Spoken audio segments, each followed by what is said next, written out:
In the heart of the 12th century, a call echoed across Europe. It was a promise of holy vengeance, a chance to reclaim sacred lands. But beneath the flickering candlelight of grand cathedrals, the prayers of the people were laced not with faith, but with desperation. Priests spoke of righteous fury, yet the air grew heavy with a palpable sense of dread.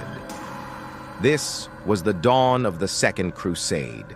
King Louis VII of France and Emperor Conrad III of Germany answered the call. Their vast armies marched under the banner of the cross, but the mission felt cursed from its very beginning. As they trudged through desolate forests and over frozen mountains, soldiers whispered of unsettling visions and dark omens in the dead of night. The wind itself seemed to carry warnings, howling through the trees like a mournful spirit.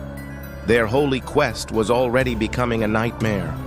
Upon reaching the Byzantine Empire, the atmosphere soured further. Suspicious eyes watched them from city walls, and fragile alliances were forged with mistrust. Men began to vanish into the shadows, swallowed by the unfamiliar land. The once pious chants were replaced by the distant, ominous beat of drums, like a gathering storm on the horizon. Faces grew gaunt with hunger, their once shining armor now caked in rust and grime.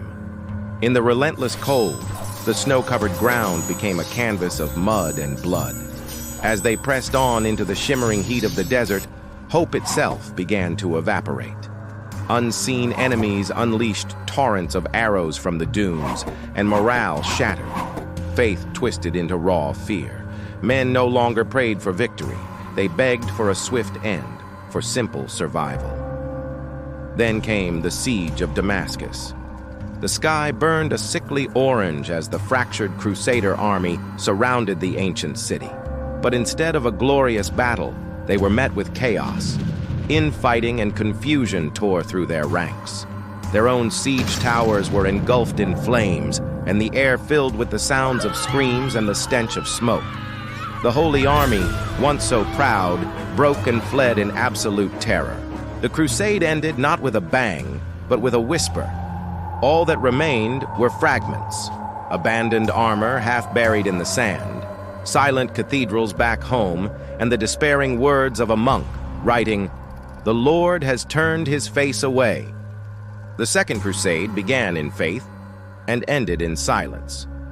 Some say it was not the enemy that doomed them, but the suffocating weight of their own sins. History often hides horrors behind the veil of faith.